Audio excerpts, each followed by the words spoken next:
There is a particular silence that follows a man into the room when he has lost something he cannot name. You have seen it. Maybe you have felt it. Someone you used to look toward. Someone whose opinion carried weight, whose presence changed the energy of a conversation, and somewhere along the way, without any single dramatic event, that weight lifted. The presence thinned. People still nod when he speaks. They still smile at the right moments. But the listening has a different quality now. It is polite rather than genuine. It is the listening of people who are waiting, patiently and without cruelty, for him to finish. And if you are honest, if you sit with that image long enough and let it fully form, you will feel something uncomfortable stirring beneath it. Because somewhere underneath the observation about that other man is a quieter and more unsettling question. Is that happening to me? That question is the reason this conversation exists. Baruch Spinoza, a philosopher whose thinking cuts closer to the bone of actual human experience than most people realize, believed that the single most catastrophic thing a man can do is misidentify the source of his own power. Because the moment you protect the wrong thing, the moment you mistake your position for your essence, your history for your present, your past achievements for your current value, you begin a slow, largely invisible decline that feels from the inside like stability. And that is precisely what makes it so dangerous. This conversation is not a list of mistakes to memorize. It is not a checklist of things to stop doing or start doing. It is something more difficult and more necessary than that. It is an honest look at what actually happens inside a man's psychology, his relationships, and his sense of himself when he crosses 50, and whether what happens in that crossing leads him towards something worth becoming or quietly away from it. I want to be completely honest with you, not kind in the way that avoids discomfort. Honest in the way that a person who genuinely cares about you is honest, which means saying the things that are harder to hear, precisely because they are more likely to change something real. Let us start with what nobody says out loud. Most men who are losing respect after 50 are not losing it because of what they have done wrong in any obvious sense. They are not losing it because of a scandal, a visible failure, or a dramatic collapse. They are losing it for something much quieter and much harder to defend against. They have stopped becoming. When a man is younger, the world responds to his motion. He is building something, figuring something out, moving in a direction that matters to him and is visible to the people around him. Even his failures carry energy in those years because they happen in movement. And people, without consciously deciding to, respond to that aliveness. They lean toward it. They give it room and attention and a kind of instinctive respect because what they are sensing is not the man's accomplishment, but his direction. Not where he has arrived, but that he is moving. Then somewhere between 45 and 55, for most men, that motion slows. Sometimes quietly, sometimes with a recognizable reason. Retirement approaching, a career reaching its natural ceiling, children leaving, the body beginning to insist on its own kind of attention. And sometimes it slows for no dramatic reason at all, except that the urgency that drove the earlier decades has genuinely, organically dissipated. The man has arrived somewhere. He has built something, earned something, proven something to himself and to the world around him. And there is a feeling, often entirely unconscious, often deeply familiar, that he is now permitted to rest inside what he has built. That feeling is not laziness, it is not weakness, it is the natural, understandable response to decades of sustained effort. In many ways it is deserved, but it is also the beginning of the collapse, not immediately, not dramatically. Over years, slowly, in the way that ice melts from the edges before the center gives way, because the world does not respect what you built in the past. Not really. The world responds to what you are building right now. And a man who was remarkable at 40 but has been coasting at 55 is not a remarkable man. He is a man with a remarkable history. And there is an enormous gulf between those two things, a gulf that feels invisible from inside the man's own experience, but is entirely clear from the outside.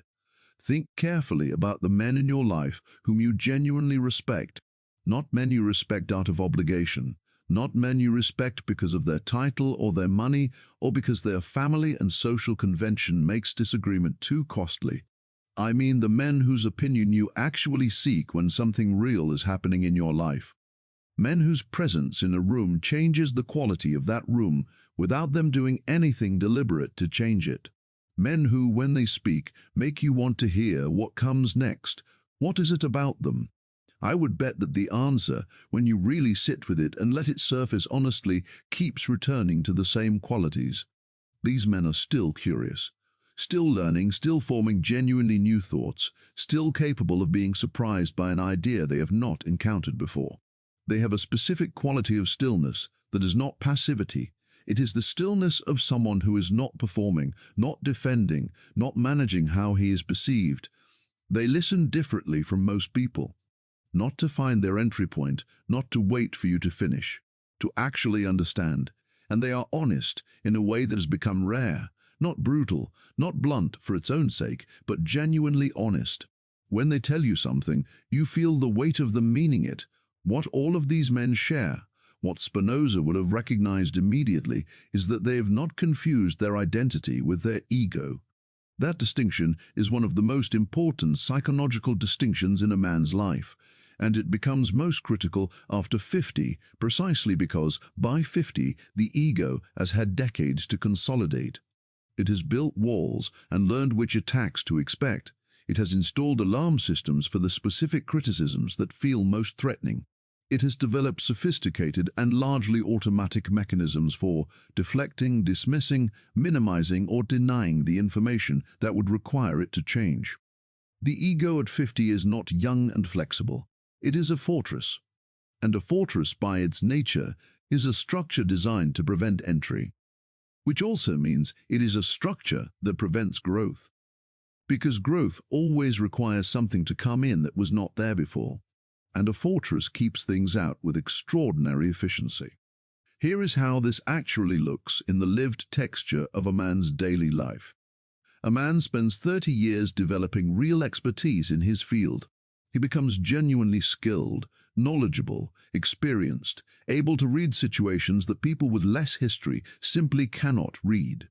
For a long time, this expertise is entirely real and entirely valuable. His knowledge matters. People benefit from his perspective. His experience makes things better in measurable ways. But the field keeps moving. New approaches emerge.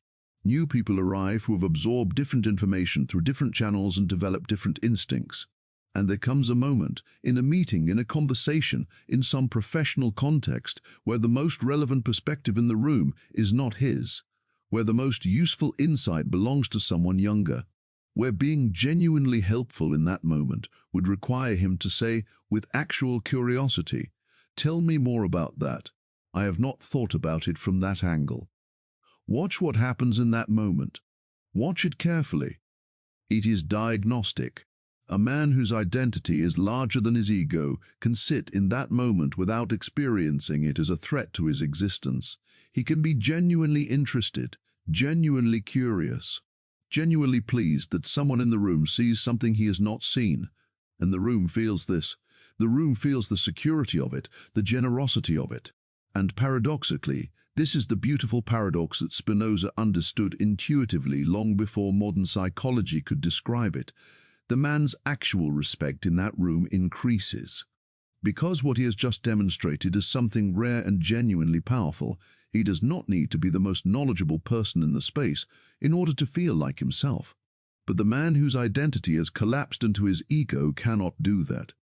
In that same moment, he feels something quiet and constricting, something adjacent threat, and it expresses itself in particular ways: a subtle dismissal of the new idea, a small smile that communicates worldly experience and perhaps mild amusement, a redirection of the conversation toward territory where his expertise is unquestioned.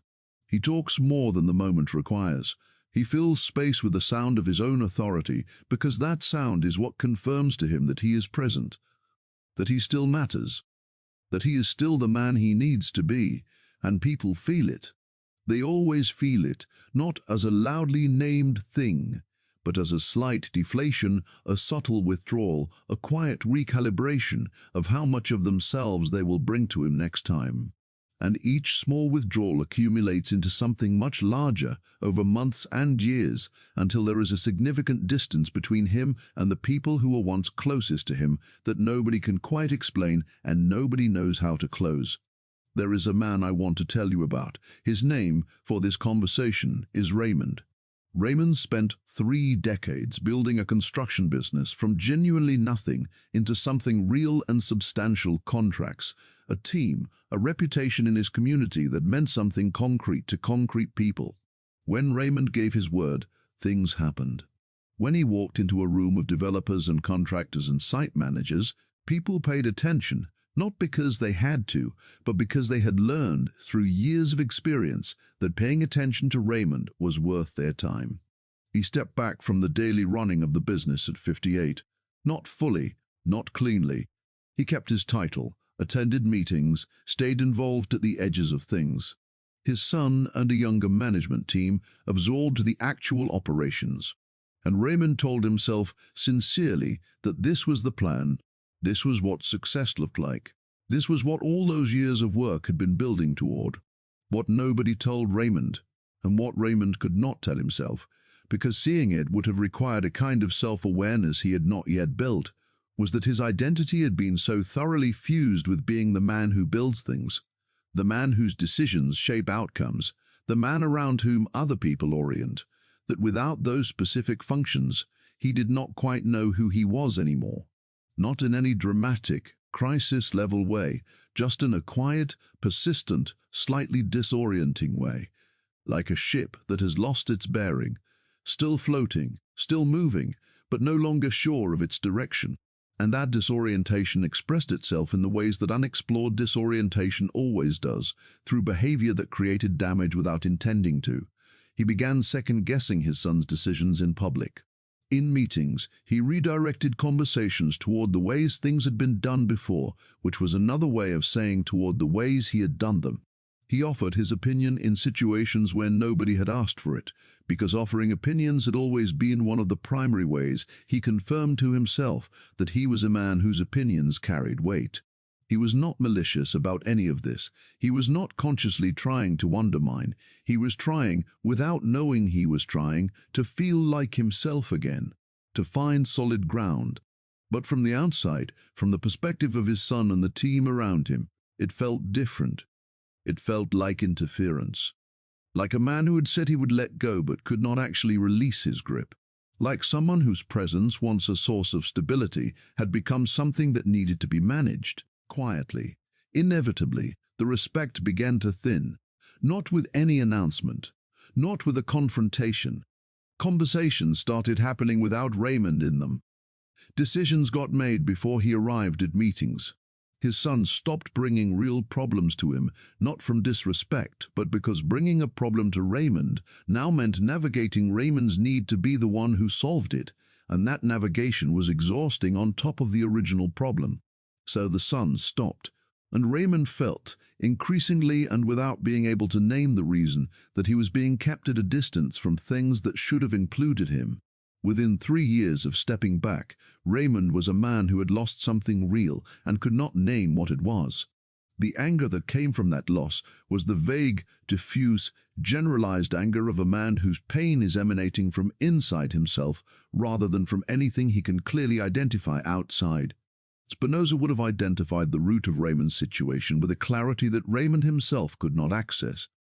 He would have said Raymond confused his power with his position. And because he confused his power with his position, when the position changed, as positions always eventually change for every man, he experienced that change as the theft of his power.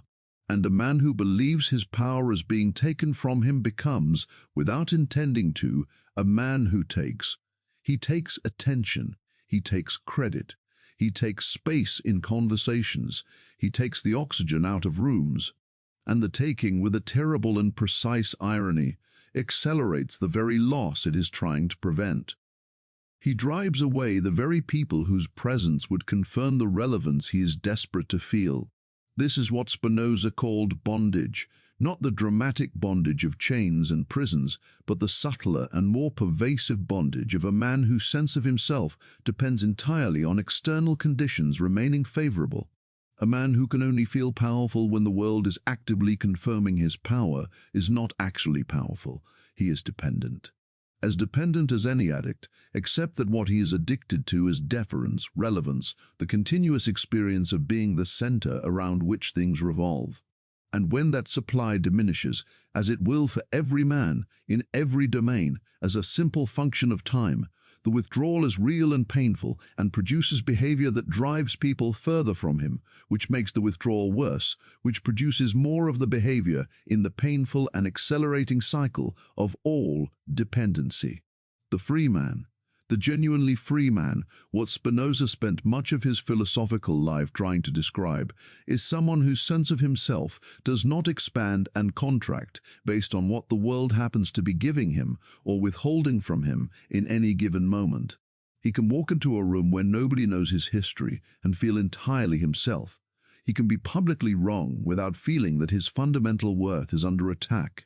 He can watch someone younger succeed at something he values and feel actual, genuine pleasure rather than something he has to manage and conceal, not because he has achieved some elevated state of enlightenment, but because his identity is rooted in something that external conditions genuinely cannot reach, the quality of his character, the depth of his engagement with what is real, the honesty he brings to himself and to others. That kind of rootedness is not given. It is not inherited, it is built. And for men after 50, it is built specifically, and sometimes painfully, through the willingness to release the identity structures that serve the earlier chapters of life but have slowly, without any announcement, calcified into the very structures that are now limiting growth. Let us talk about what this looks like inside a man's relationships, because this is where the loss of respect shows up in its most personal and most painful form.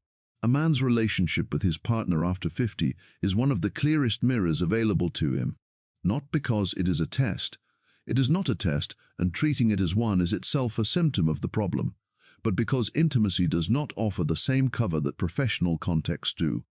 In professional environments, there are roles and hierarchies and social scripts that can mask what is happening in a man's interior for years, but genuine closeness eventually surfaces what those scripts cover. The fortress you build in public reveals its limits at home, or it holds at home through a different kind of cost, technical presence without genuine contact, being in the room but living somewhere else entirely.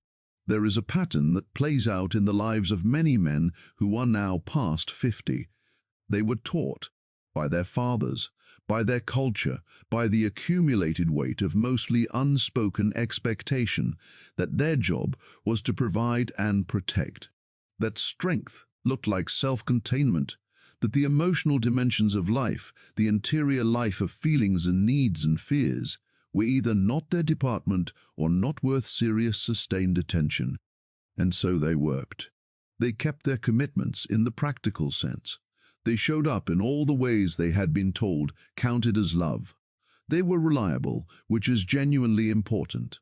They were consistent, which genuinely matters. But the people who lived alongside them were not only experiencing practical reliability.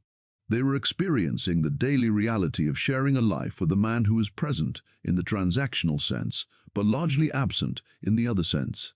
Who could solve a practical problem with skill and efficiency, but could not sit quietly with an emotional one?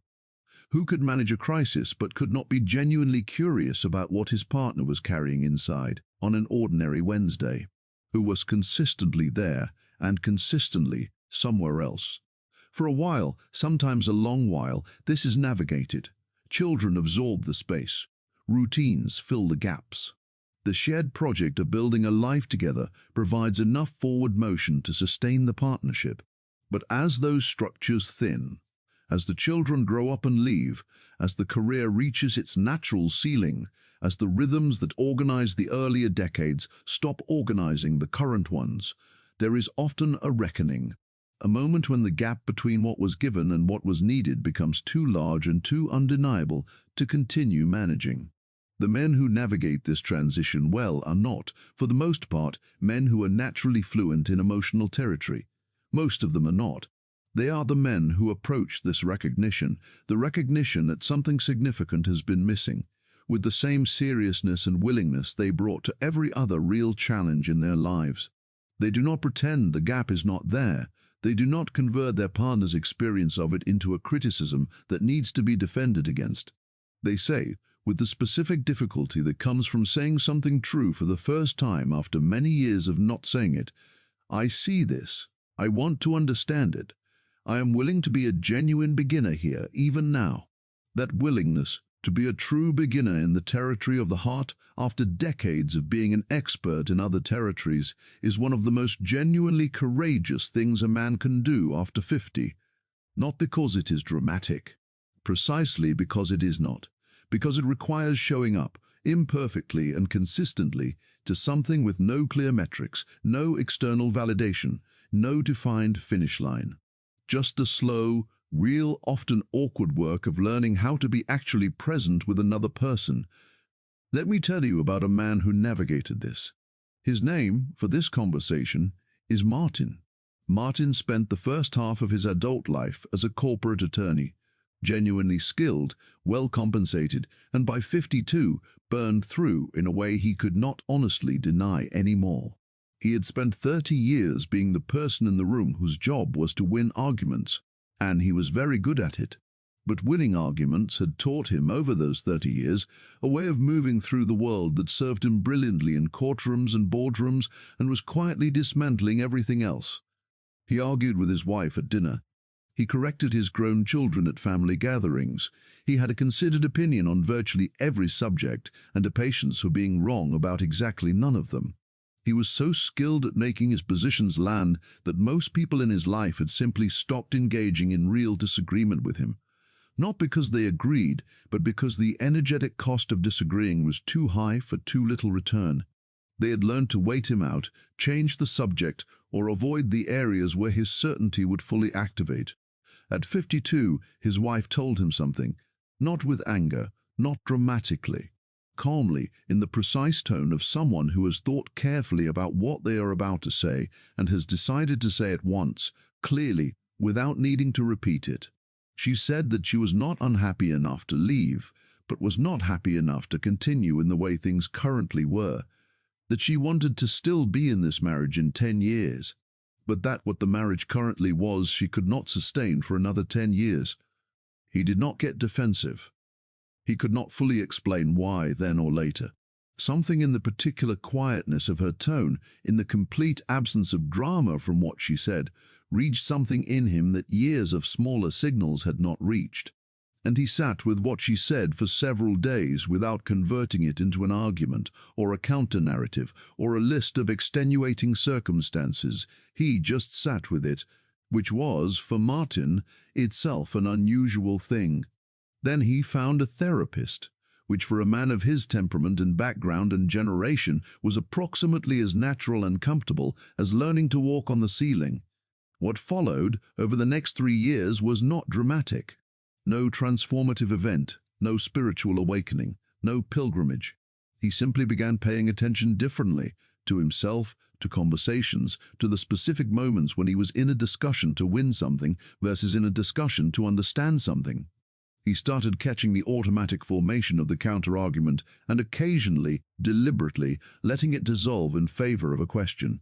He started saying in small ways first, and then in more significant ways, "I thought about what you said, and I think you were right," without qualification, without immediately adding "but," without converting his concession into evidence of his own magnanimity. And something shifted, not quickly, not linearly, with genuine backsliding and frustration and the specific difficulty of changing patterns that have been in place for 30 years, but unmistakably, his children started calling him more, not out of duty, because the calls had become genuinely different in quality. His wife laughed with him again in a way that had not been present for years, the specific laughter of a person who feels genuinely seen by someone they love. At work, younger people began seeking him out, not for his arguments, but for his perspective, because his perspective had become curious rather than defensive, open rather than armored. He had become someone it was actually safe to think alongside, to bring real uncertainty to be wrong in front of. And that specific quality, that rarity of being someone people feel safe being uncertain with, is one of the most profound forms of respect available to a man after 50. There is something Spinoza described that is relevant here, and I want to translate it out of philosophical language into something more immediately useful. He observed that human beings are almost entirely governed, most of the time, by what he called passive emotions, reactions to external events that we experience as simply happening to us rather than as responses we are choosing. Anger when criticized, defensiveness when challenged, pride when validated. The man who is living primarily through these passive emotions is a man who is, in a fundamental sense, controlled by his environment. His inner state is a function of what the world around him is doing. When the world affirms him, he feels good. When it challenges him, he suffers. When it changes in ways he did not choose, he experiences it as loss. This man is not free. He is reactive, in the deepest sense of that word. The active emotions, what Spinoza considered the basis of genuine human freedom, are the ones that arise from understanding rather than from external triggering.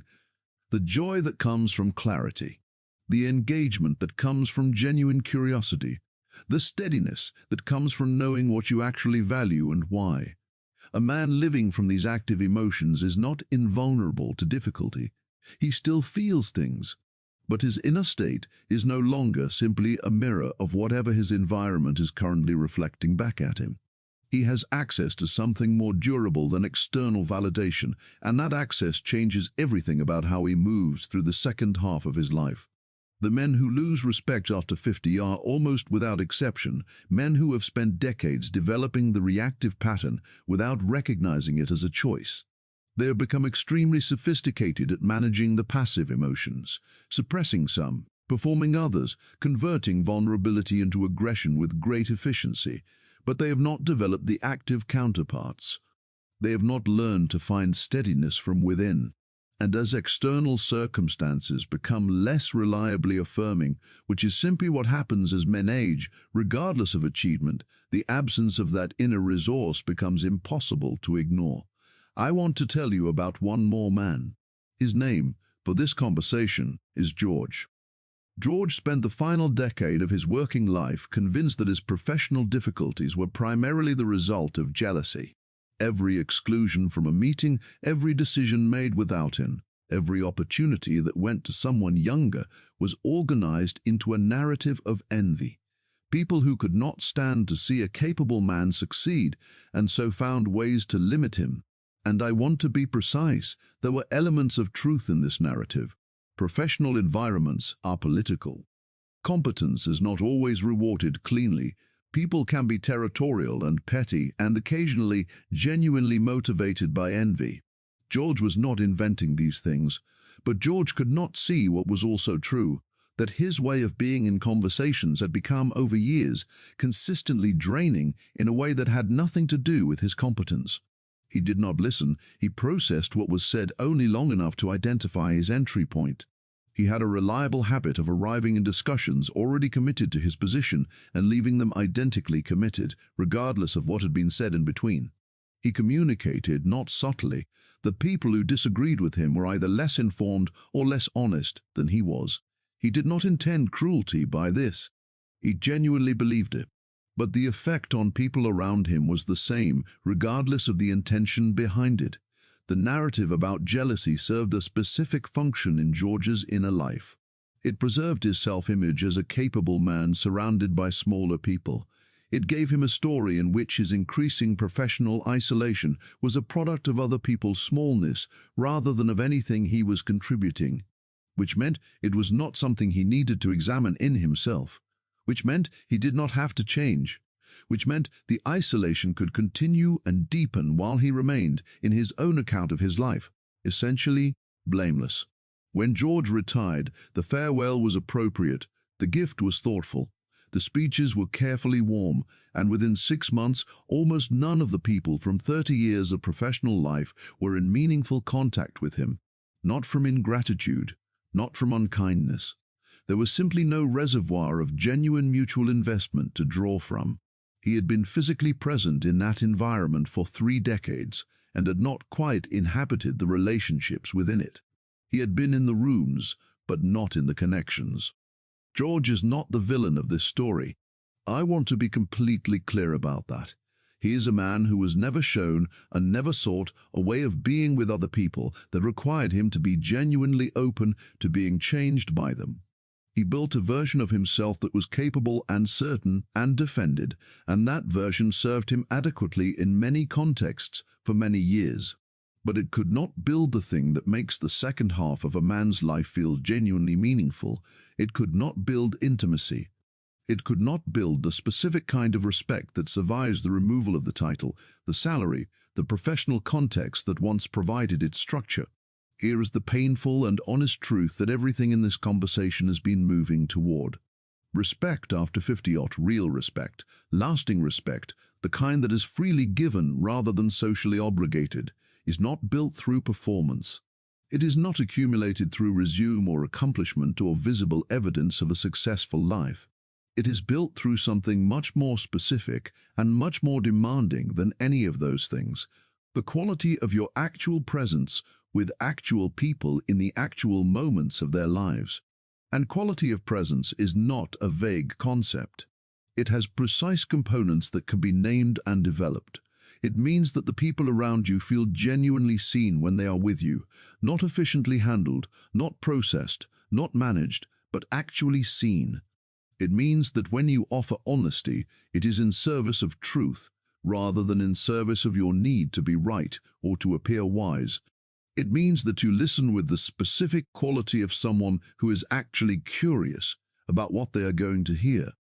Not the performance of listening, not the patience that is really concealed waiting, but the genuine openness to being changed by what the other person is about to say. A man who has built this kind of presence, not as a performance but as a genuine practice, not because it serves his image, but because it is who he has decided to become, carries something invisible but completely unmistakable. You feel it the moment he enters a room, not because he demands attention, because he does not need to, not because he is particularly loud or forceful, because when he does speak, the words have weight that comes not from authority, but from genuine contact with what he is saying. Not because he is perfect, because he is genuinely, consistently himself, in public and in private, in the moments where being honest costs him something, and in the moments where it would be easy to perform. Let me tell you about Elias, because his story is perhaps the most important one in this conversation. Elias grew up with a father who communicated primarily through silence and through the specific quality of his disappointment. Nothing dramatic, no violence, no abandonment, nothing that would be recognized from the outside as damage. Just the consistent, quiet, daily message that a boy's feelings were inconvenient. That strength was self-containment. That asking for help was something a real man did not do. That the interior life, the feelings, the fears, the genuine needs was not something you brought into the visible world. You handled it privately, alone, in whatever way you could. Elias became a strong man by those standards. He worked hard and did not complain about working hard. He provided generously and did not mention the provision. He carried his difficulties alone and transmitted, without meaning to, the same architecture to his own children. Because he had no other template, because we teach what we know, and we know what we were given. At 57, Elias had a heart attack. Serious enough to require surgery, serious enough to keep him in a hospital for 10 days. Serious enough to impose on him, for the first time in his adult life, a stillness he had spent decades successfully avoiding. And in that stillness, lying in a bed, dependent on other people in a way he had not been since he was very young, something surfaced that changed him. Not the fear of dying which he had, but a different fear, quieter and more specific, the fear of dying without having been genuinely known by his children. The fear that if it ended here, they would grieve him out of duty and love him out of obligation, rather than actually miss the specific human being he was underneath, the competence and the provision and the self-sufficiency. That his absence would create a practical gap rather than a human one. He sat with this for the remaining days in the hospital and said nothing about it to anyone. He was not yet capable of saying it. But when he came home after the initial weeks of recovery, he called his oldest son. And he said, with the specific difficulty that accompanies saying something true for the first time after decades of not saying it, "I do not think I have known you as well as I should have. I do not think I have let you know me. I would like to try to change that, if you are willing." His son, who was 32 and had spent his life trying to read a father who seemed perpetually just beyond reach, said yes. What followed was not clean or linear. It was halting and sometimes uncomfortable, and occasionally backtracked in the specific way that real healing between real people does. But it was real, and it changed both of them. And then it changed Elias's relationship with his younger children and with his wife. And finally, with his own understanding of what his life had been for and what it still, even now, even at this point, could become. At 65, Elias is a man people want to be around. Not because he has become someone different from who he was, because he has finally become willing to be who he actually is, underneath the structure he spent 57 years building to protect himself from the risk of being known. Spinoza wrote that the highest virtue available to a human being is the desire to understand, not to be admired, not to be right, not to win, accumulate, prove, or demonstrate. The desire to understand, to actually look at what is real, including what is real about yourself, and to let that looking genuinely change you. This is not a comfortable virtue. It is not compatible with the ways that most men have been trained to move through the world. Because the world outside you is legible, its rules are visible, and its metrics are relatively clear. You can see who the competition is and what counts as success. But the world inside you, the one where your oldest fears are your jailers, where your most practiced habits are your cell walls, where the stories you tell yourself about yourself have become so integrated into who you think you are that you can no longer recognize them as stories. That world requires a courage that most men are never even told exists. After 50, if a man has not yet begun developing that courage, the window is not closed. It is never completely closed. But the patterns are more established. The defenses are more practiced. The narrative more consolidated and more defended. And moving through all of that now requires more force of will, more genuine desire, more tolerance for the discomfort of looking honestly at yourself than it would have required 20 years earlier. This is simply true, and pretending otherwise would not be honest. But it can be done. That is the most important thing I want to leave with you. It can be done, and it is being done, by men who had no particular advantage except the willingness to look at what was actually true about themselves and to choose something different. Here is what that choice actually looks like, not as philosophy, not as concept, but in the specific and daily texture of a man's actual life after 50. It looks like pausing before you speak in conversations where you feel the pull to dominate, not as a performance of restraint, not as a strategy for appearing wise, but as a genuine practice of staying curious longer than is comfortable. It looks like asking questions you do not already know the answers to, and sitting inside the uncertainty of genuine not knowing rather than filling it immediately with your own conclusions. It looks like telling the people close to you something true about your interior life, not performing vulnerability, not manufacturing emotional moments, but occasionally, genuinely, letting someone into the room where you actually live. It looks like changing your mind in public. This is harder than it sounds for men who have spent decades in environments where certainty was authority and changing your mind was indistinguishable from losing.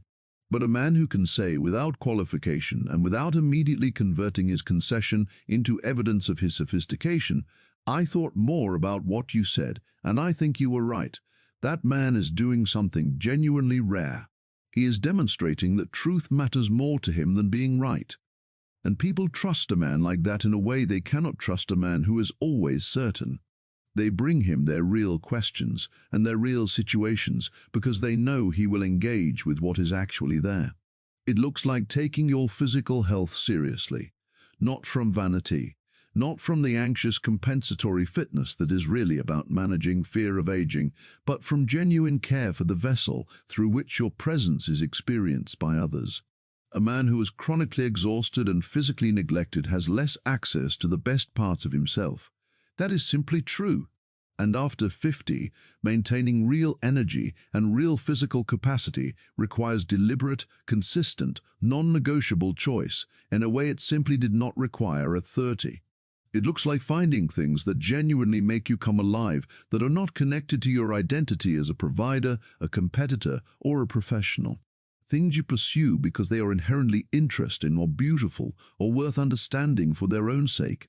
Things you are willing to be genuinely bad at because you have chosen them for what they are, rather than for what status they might confer. A man who has things that make him come alive, not occupied, not distracted, not managed, but actually alive, has something to offer beyond his accumulated competence. He has aliveness itself to offer. And aliveness is contagious in a way that competence never quite is. And it looks like doing the honest accounting. Not the financial kind. The other kind. The uncomfortable, necessary, honest accounting of what you have given and what you have withheld over the course of your life. The times you were genuinely present and the times you were technically present and actually somewhere else entirely. The relationships you have nourished and the ones you have allowed to thin from neglect while you were attending to other things.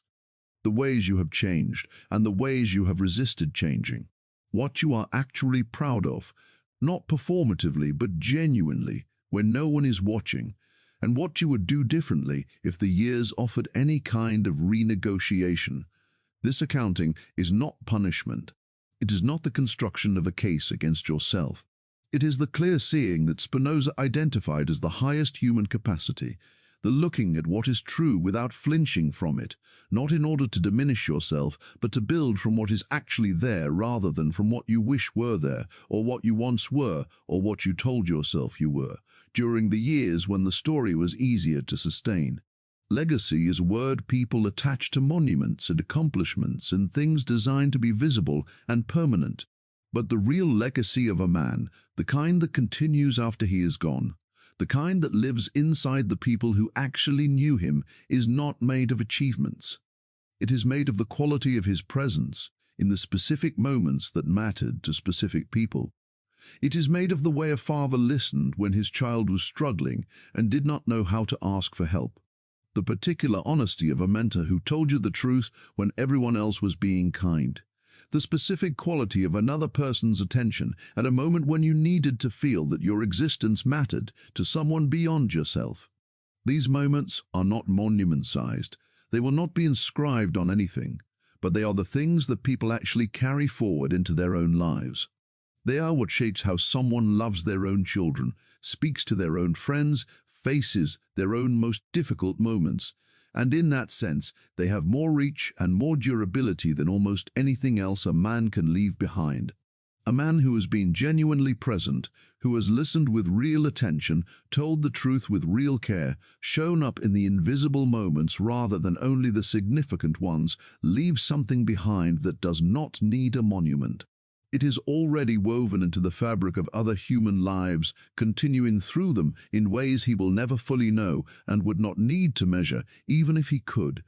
That is the legacy worth building, not from the outside in, from the inside out, not from performance but from presence, not from what you have proven, but from who you have chosen to become, consistently, over time, when the choice was genuine rather than performed.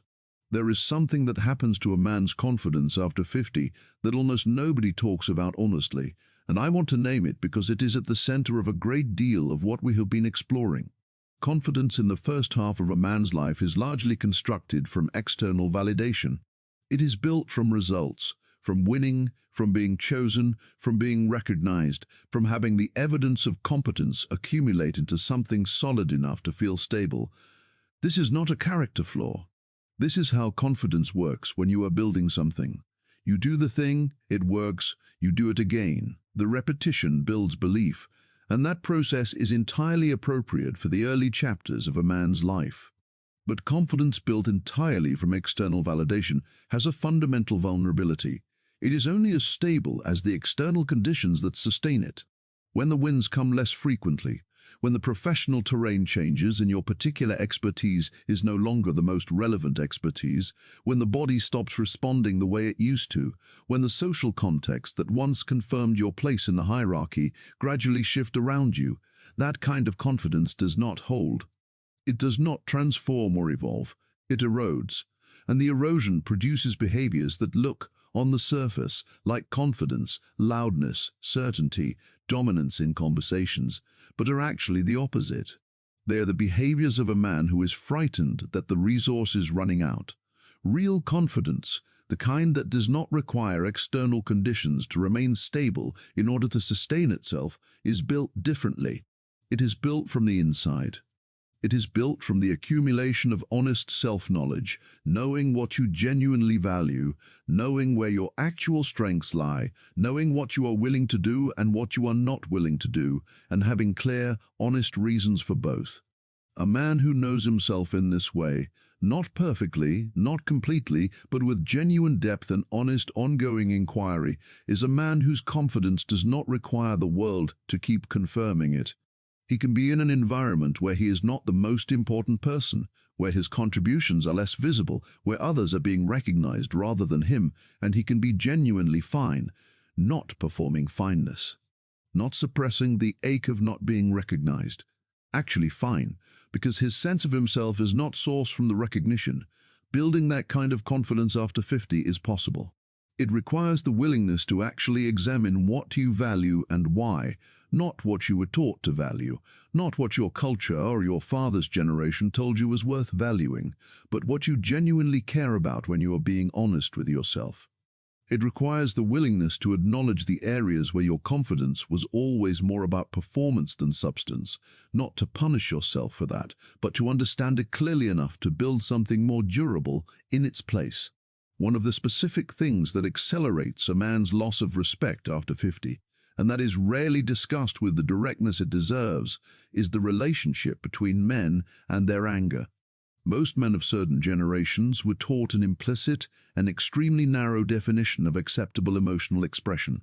The general principle was this: feelings that signal strength, pride, confidence, controlled anger are acceptable. Feelings that signal vulnerability, sadness, fear, loneliness, genuine uncertainty are not. And so most men became extremely competent at converting vulnerability into anger, because anger at least looks like strength from the outside, even when it is functioning entirely as a defense against something softer and more frightening. The result of this emotional architecture, accumulated over decades, is a man who has a hair trigger for a particular kind of irritable, contemptuous, dismissive anger, and who genuinely does not understand why people are increasingly cautious around him. He experiences himself as simply being honest, simply being direct, simply saying what is true. He does not register the anger beneath the directness, because the anger has become so automatic and so normalized to him that it no longer reads as anger. It reads as his personality, as just the way he is. But the people around him experience it differently. They experience a man who is difficult to say difficult things to, who responds to challenge with something that punishes the challenger, who makes honesty feel costly in a way that gradually teaches everyone around him to be less honest. And the relationship dynamic this creates, where people are performing ease and agreement while actually experiencing something more complicated, is precisely the dynamic that produces the polite but absent listening that we started this conversation with. The nods, the smiles at the right moments, the waiting for him to finish. Learning, after 50, to stay with the softer feelings rather than immediately converting them, to notice the fear or the sadness or the genuine grief underneath the anger, and to stay with it long enough to actually feel it, is one of the most difficult things a man of this generation can do. It goes against decades of practiced habit. It requires sitting in a discomfort that has always previously been escaped through action or anger or work or some other form of doing. But men who do this, who begin even late to allow themselves the full range of their emotional experience rather than only the socially sanctioned portion of it, become qualitatively different people. They become richer in a way that has nothing to do with money. They become more interesting to be with because they are more fully present in themselves. They become safer for others to be honest with because they are more honest with themselves. And that safety, that quality of being a person in whose presence others can actually breathe, is one of the rarest and most valuable things a man can offer the people he loves. There is a category of loss that men after 50 often experience and almost never name, and I want to name it because the naming itself is a form of relief. The loss of male friendship. Men in the earlier decades of their lives often have friendships that are built around shared activity, sports, work, building things, navigating challenges together. These friendships are real and valuable, but they tend to be built horizontally rather than vertically. They are wide rather than deep. They exist comfortably inside the shared activity and do not often extend much beyond it. The men enjoy each other's company. They have genuine affection, but the friendship rarely includes the kind of conversation where one man says to another, "I am struggling with something real and I need to talk about it with someone I trust." As the shared activities that held these friendships together evolve or disappear, as careers end, as children grow up and the shared project of parenting no longer provides its organizing structure, as bodies change and the physical activities that once brought men together become less accessible, many men find themselves in a social landscape that is genuinely thin. They have family, they have acquaintances, they have the remains of old friendships that have thinned from lack of genuine contact. But they do not have what most women have in abundance: close, honest, ongoing friendships with people who genuinely know them and whom they genuinely know. This thinning of the social world, this specific aloneness, is one of the most significant predictors of unhappiness and physical health decline in men after 50.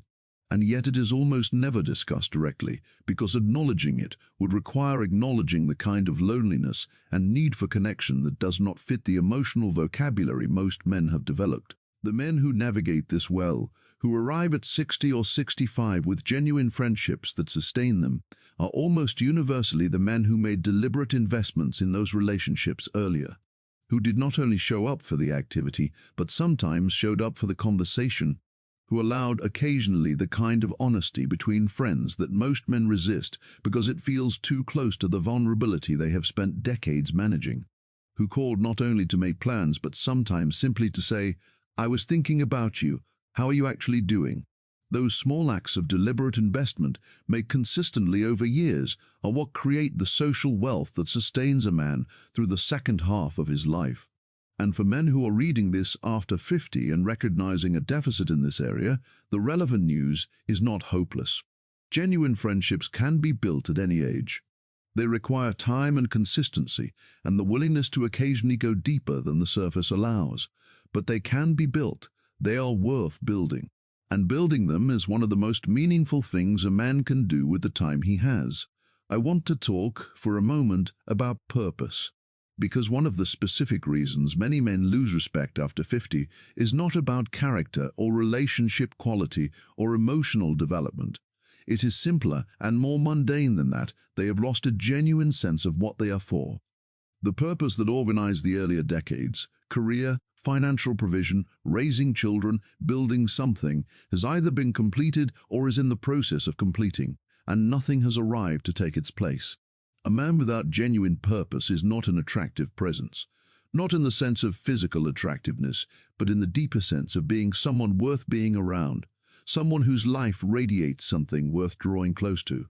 Purpose gives a man direction, and direction gives a man energy, and energy gives a man the quality of forward motion that people instinctively find compelling. Without it, what remains is a man who is competent and experienced, but not quite going anywhere. And that stasis has a specific quality that people feel even when they cannot name it. Finding genuine purpose in the second half of life is one of the most underrated and underexplored topics in the conversation about men and aging. Because the temptation, the easy and available temptation, is to simply extend the purpose of the first half indefinitely, to keep identifying with the career even after it is winding down, to keep defining yourself through your children even when they no longer need to be defined by you. to keep performing a version of the earlier purpose, because building a new one requires admitting, first, that the old one is no longer sufficient. Real purpose in the second half of a man's life almost always involves contribution. Not competition, not accumulation, not proving, but genuine contribution, the specific investment of his particular accumulated wisdom and experience and care into something outside himself that matters more to him than his own comfort. This might be mentorship, the deliberate, patient, genuinely invested passing on of what he has learned to people who are earlier in the journey. It might be a craft or a practice that he pursues with depth and consistency for its own intrinsic worth. It might be a cause or a community or a relationship that he has decided deserves his full engagement rather than the portion left over after everything else. The specific form matters less than the genuine investment. What matters is that it is real, that it is not performed for the benefit of an audience or chosen for the status it confers, but chosen because it actually matters to him, because without it he would feel genuinely diminished. A man with that kind of purpose, at 55 or 60 or 65, is a man who has something real to offer. And people can feel the difference between that man and the man who is filling time, regardless of how busy the time filling looks from the outside. There is one more dimension of this that I do not want to leave unaddressed, because it is perhaps the most subtle and the most consequential. It is the relationship between a man and his own mortality after 50. Death is not a comfortable topic, and most men avoid it with the same thoroughness they bring to avoiding other forms of uncomfortable self-examination. But the awareness of mortality, not as a philosophical abstraction but as a lived, daily background presence, is one of the defining features of the second half of life. And how a man relates to that awareness shapes everything else about how he moves through his remaining years. There are two primary responses to mortality awareness that men exhibit, and they lead in entirely different directions. The first response is denial, not conscious denial, but the dense, active, practiced avoidance that manifests as relentless busyness, as doubling down on the activities and identities of the first half, as refusing to sit in stillness long enough to let the awareness surface. The man in this response is not at peace with his mortality. He is outrunning it, temporarily and exhaustingly, in whatever ways are available to him. And the energy this requires, the constant motion, the refusal of quietness, the compulsive productivity, leaves very little energy for the things that would actually matter to him if he stopped running long enough to notice what mattered. The second response is integration, not acceptance in the passive sense, not giving up or becoming fatalistic, but the genuine, ongoing process of allowing the reality of mortality to inform how he lives rather than how he hides.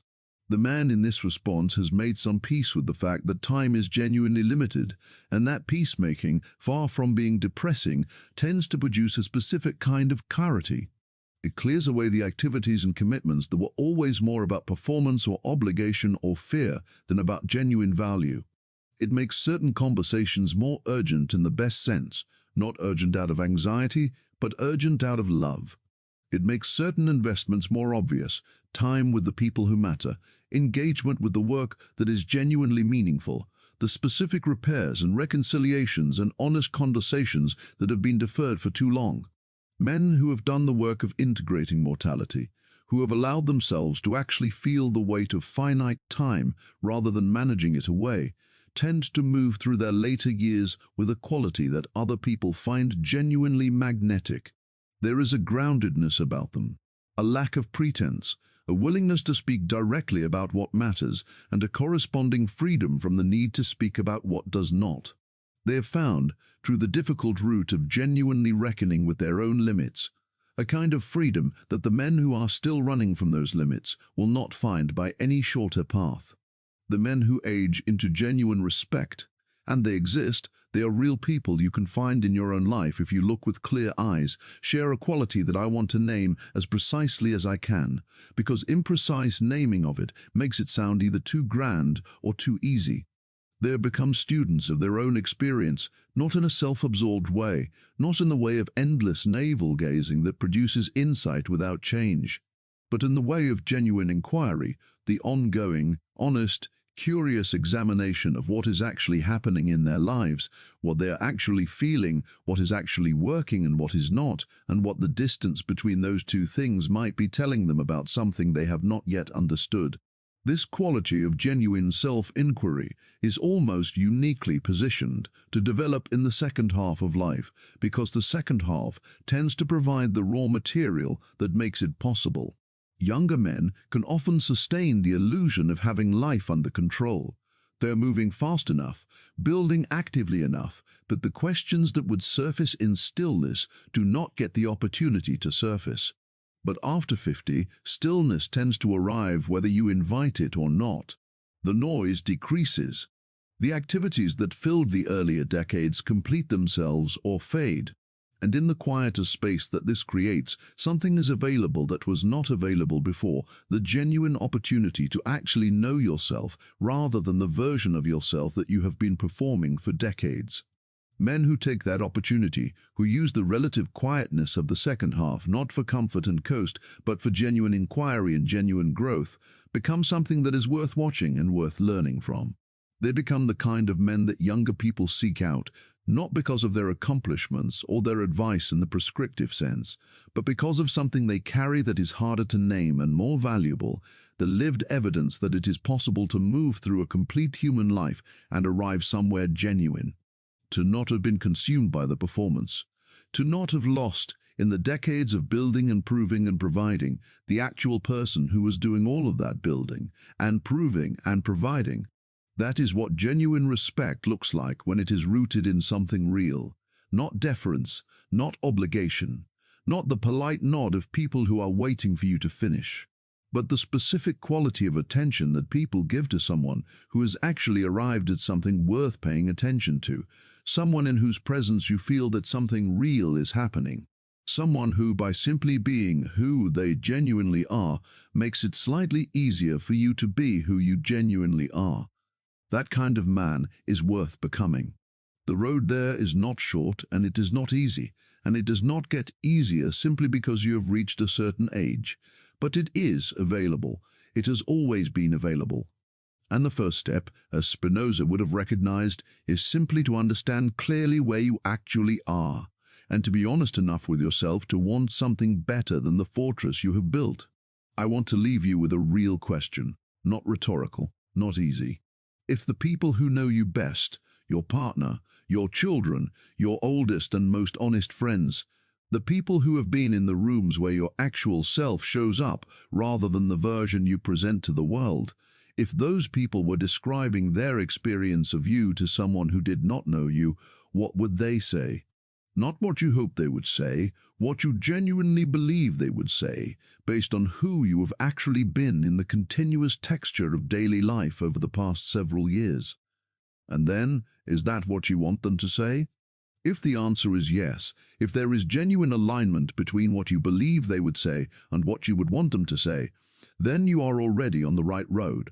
The work is to deepen it, to not become complacent about what you have built, to keep choosing presence over protection even when protection is easier, even when you are tired, even when the moment does not seem important enough to warrant the effort. If there is a gap, and for most men, if they are honest, there is some gap in some domain, that gap is not a sentence.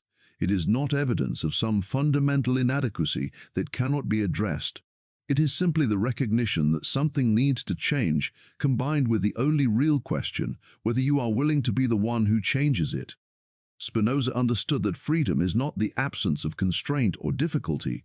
It is the capacity to act from understanding rather than from fear, to choose deliberately rather than to react automatically. To be guided by what you actually value, genuinely value, not performatively, rather than by what 50 years of accumulated defense and habit and identity protection have trained you to guard. That freedom is available right now, not at some future point when the conditions are right, not after some transformation has been completed. Right now, in the next conversation you have. In the next moment you feel the pull to defend yourself and choose instead to stay curious. In the next time you are wrong and say so without qualification. In the next opportunity to actually listen rather than to wait for your turn. The men who lose respect after 50 are not bad men. They are men who were never shown another way of being, or who were shown it and were not yet ready to choose it. And the men who deepen their respect over those years, who become more genuinely worth knowing with every year that passes, are not specially gifted.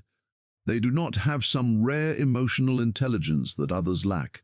They are men who looked clearly at what they were doing, decided they wanted to become something larger than their defenses, and chose, over and over, imperfectly and genuinely and without waiting for the perfect moment, to be present instead of protected. That is the whole of it. That is the complete thing. What you do with it is entirely yours.